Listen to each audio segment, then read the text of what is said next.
not care about how bad things get never ceases to amaze me. Okay. All right. We're rolling. So Brian, I mean, the case they're making is that they have 7% minority teachers and about 27% minority students. They want to hire more minority teachers because they feel like it will help close the achievement gap. Kids can relate culturally to people of their background or whatever. What's your response to that? And the whole concept, they call it equity because it's about exactly the opposite of equity. It's ridiculous. There's no data or evidence supporting that any of these ideas have ever worked when tried. In fact, to the contrary, they've been disastrous. Because this is really about, it's not about achievement at all. What it's about is trying to tell Black and Hispanic students that if they don't achieve to a certain level, the reason they haven't is because of racism of others, which is obviously ridiculous. And it's a terrible way to stigmatize these kids for the rest of their lives. If you go through your whole life and you see nothing but racism everywhere you turn, you'll never accomplish anything. And on the flip side, it tells white students that they're privileged and that their accomplishments are as a result of some sort of gift that they've been given because they're white, which is also ridiculous. Those of us who are from immigrant families and understand the struggles of our parents and grandparents, we know exactly how awful these ideas are, how wrong-headed they are.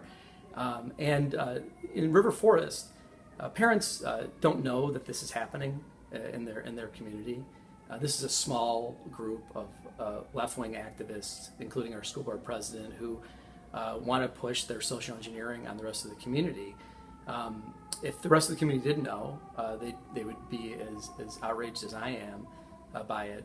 If you follow some of the things that they're talking about doing, they're sending our teachers to these indoctrination camps led by these race hustling consultants who are going to teach them how to understand how to teach Black and Hispanic students, auditing classrooms to make sure there's no information in those classrooms that is offensive to Black or Hispanic students, auditing our library.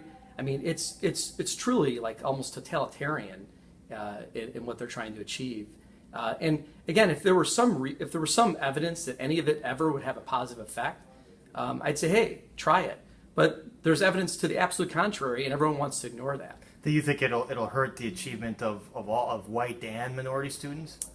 I think what it'll do is, I know what it's going to do is, what it'll do is it'll drive high-achieving students out of the public schools because they don't want to put up with the nonsense. They go to the school, their parents send them to the school so they can learn, focus on learning, right? Not somebody's cockamamie theory of how the world works. So it'll make our schools worse by driving high-achieving students away because they're not the focus. Learning isn't the focus. The focus is trying to make everyone equal, which is never going to happen. I mean, look, the problems that they're trying to solve have to do with things that a school will never solve. It's obviously we know from real data that single-parent families students from single-parent families have a harder time. We know that there's a direct correlation between average income and student achievement. That's a fact. That's the only fact. There's no fact. It's never been proven that more money has any bearing on it. More money spent on teachers. It's never been proven that any racial indoctrination training does either. We've seen this in other communities. It happened in the North Shore. It happened in St. Paul, Minnesota, where they tried to push these ideas, and it tore these communities apart. And eventually, it was positively dangerous for the teachers. So now this is not like some small idea that we'll just kind of ignore it and it'll fade away. No, it's a truly dangerous idea for the community. It's antithetical to learning, and it will make the schools worse, and it already probably has.